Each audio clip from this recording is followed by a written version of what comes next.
Why would Iceland ever think of pouring seawater into a volcano? It sounds absolutely insane, especially since similar attempts in the United States and Italy ended in spectacular failure. But in 1973, Iceland decided to gamble millions of dollars on this wild idea, dumping nearly 2 billion gallons of seawater onto molten lava for 5 straight months. The stakes were high. 3% of the nation's economy hung in the balance, but what happened after turned a disaster zone into something nobody saw coming. The unexpected tragedy. Miracles on their side and only a few hours left to use. At 1:55 in the morning on January 23, 1973, the ground exploded only 650 feet from people's bedroom windows. No one saw it coming. Iceland sits on one of the most volatile stretches of Earth on the planet, home to 130 volcanoes and 30 of them still active.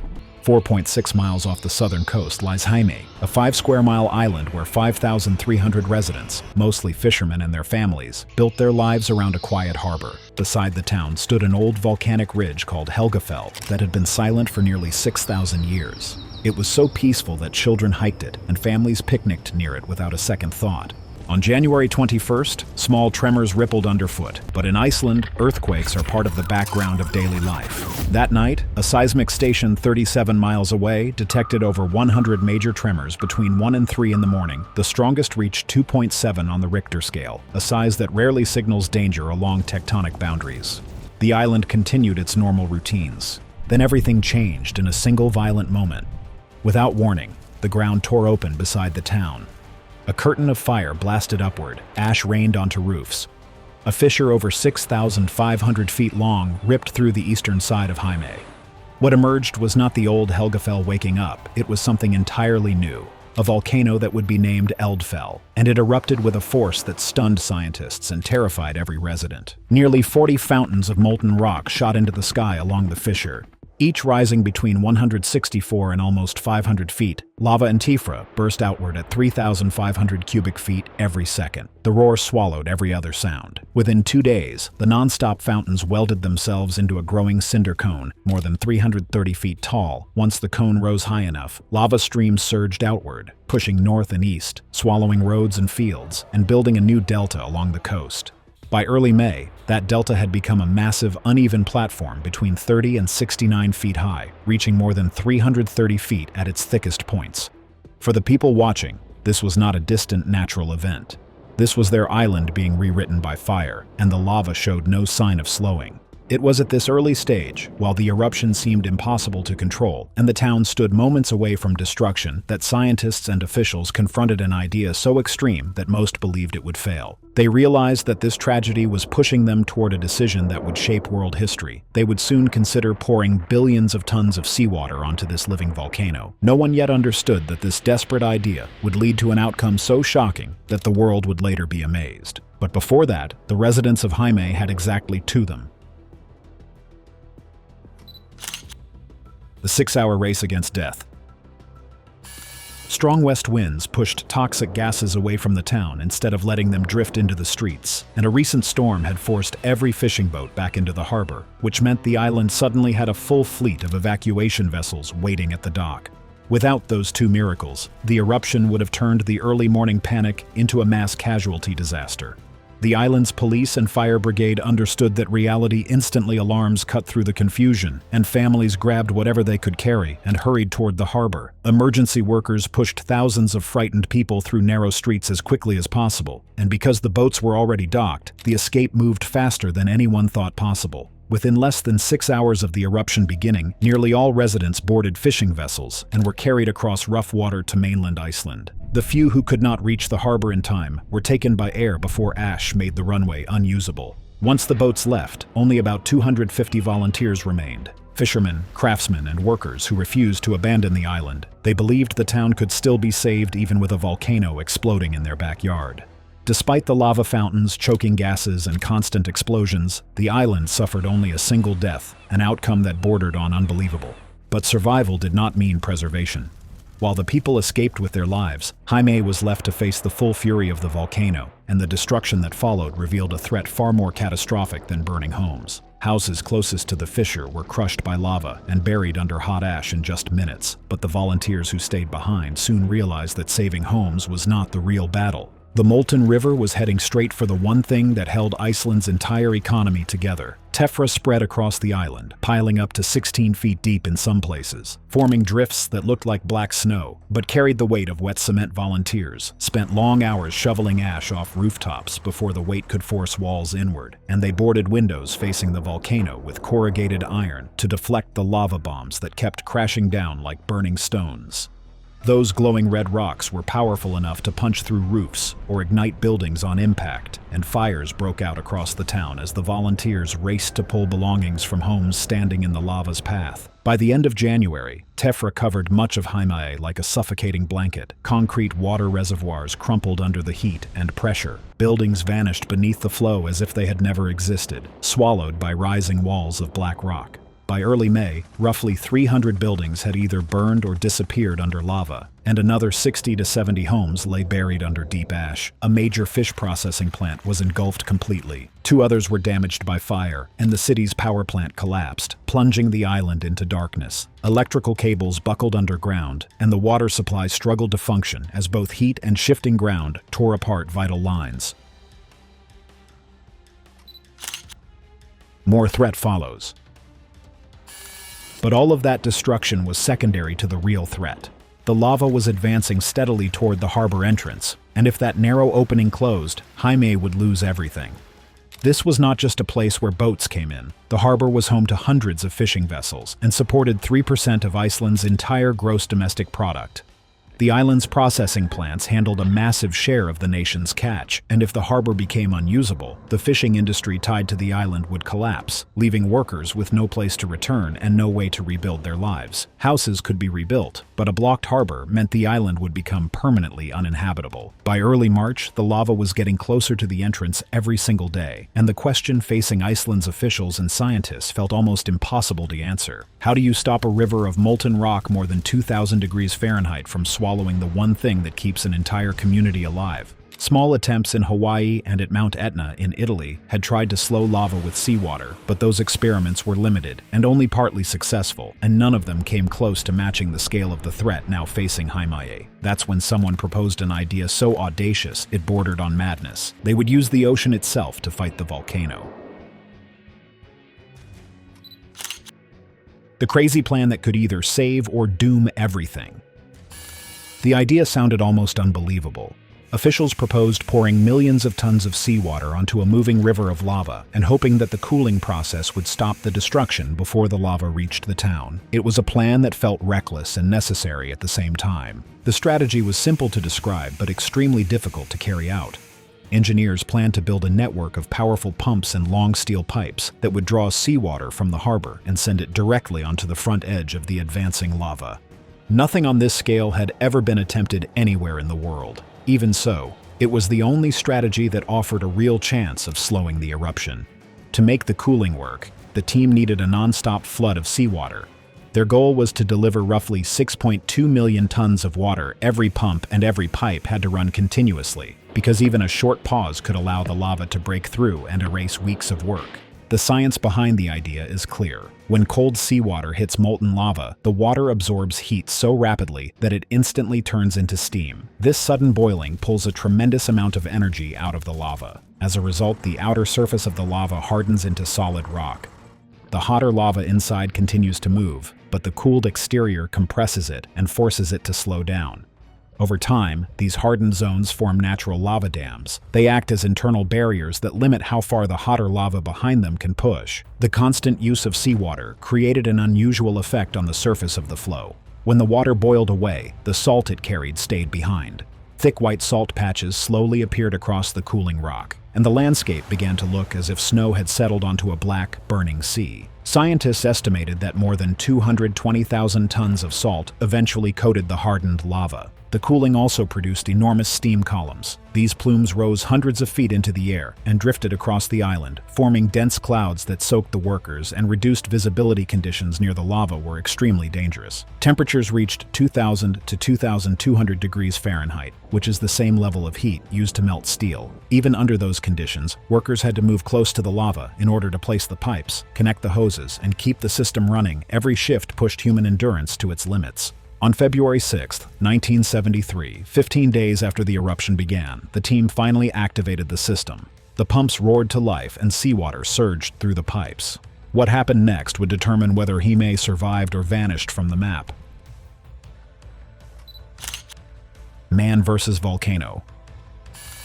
When the first streams of seawater hit the leading edge of the creeping lava at 26 gallons per second, the lava's surface began to harden, and the fiery flow actually started to slow.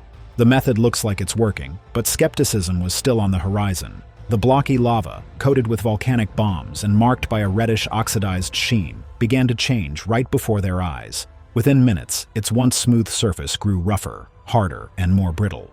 The color shifted from deep black to pale gray as heat drained out of the outer layer. That small success ignited hope. More powerful pumps were rushed in from mainland Iceland, and the team increased the volume of seawater pounding the lava. But the victory was short-lived because even these upgraded pumps could not push water high enough to reach the thick upper edge of the advancing flow. The lava's front was too steep, too unstable, and far too hot to allow anyone to move closer with equipment, so the workers needed a solution fast. They found one through sheer creativity. Instead of relying solely on pumps, they connected standard fire hoses directly to the main water pipeline, using ordinary fire nozzles to spray large arcs of seawater onto the lava's edge. As the water hit the molten surface, a hardened wall began forming, and every time the lava tried to spill over, the seawater cooled it into solid rock and forced the flow to climb upward instead of outward.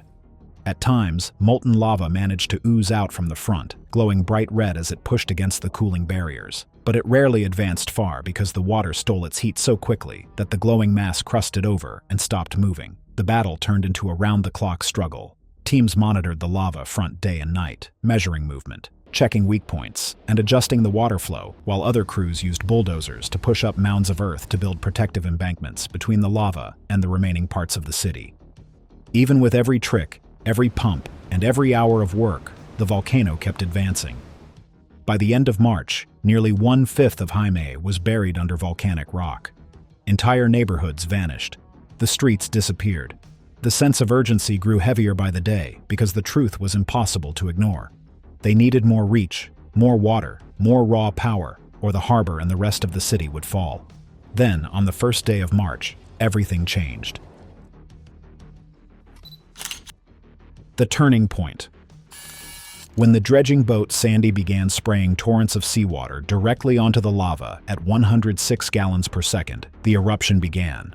For the first time, it seemed humans might actually stand a chance against the volcano. Equipped with a massive diameter hose nozzle, the boat unleashed waterfalls of seawater straight from the ocean onto the molten front, and the immediate effect was astonishing. The lava surface cooled and hardened, and a significant portion of the harbor was saved from being consumed.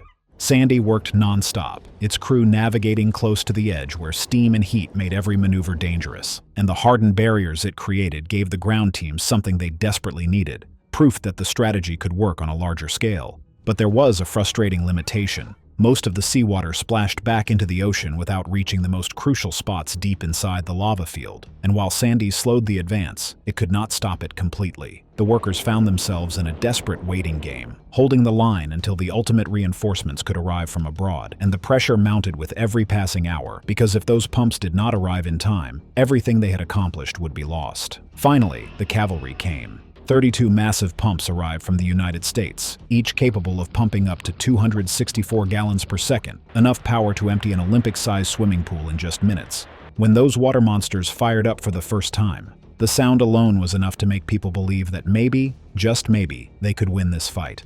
The pumps were positioned strategically around the lava front, their hoses aimed at the most aggressive sections of the flow, and when the water started blasting at full capacity, the effect was immediate and dramatic. The molten rivers that had been advancing steadily for weeks began to slow. Then they stopped. For the first time since January, the lava was not dictating the terms. Humans or workers watched as the glowing edges cooled into solid black rock, as the steam columns rose even higher into the sky, and as the barriers they had been building finally held against the relentless push of the volcano. The lava front, once an unstoppable force that had swallowed a fifth of the town, now met resistance everywhere it tried to move. But stopping the lava at the edges of the city was not the final solution, because the most dangerous sections were still deep inside the lava field, where no hose could reach, and getting water to those spots would require doing something no human had ever attempted in history: driving bulldozers across rivers of fire. While Iceland was faced with a new challenge, it came up with another laughable plan. The plan was sheer madness.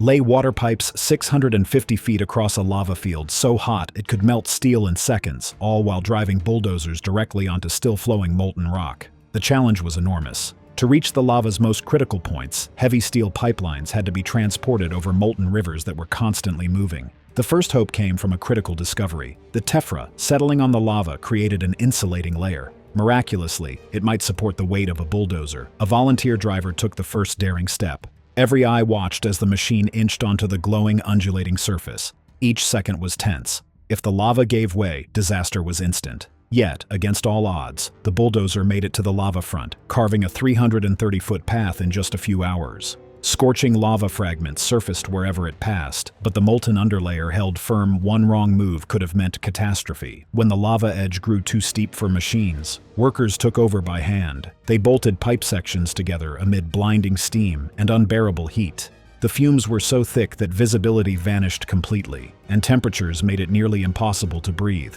Pipes constantly broke from shifting lava and had to be replaced immediately to keep the flow going. Innovation came with plastic pipes. Unlike steel, empty pipes would melt or burn on the lava, but when filled with water, they could withstand the heat. Bulldozers hauled sections ranging from 330 to 650 feet onto the lava, while workers bolted them together and pushed them up to 420 feet inward from the lava front. Despite the extreme conditions, only minor burns occurred. No major injuries. As the days passed, the network expanded.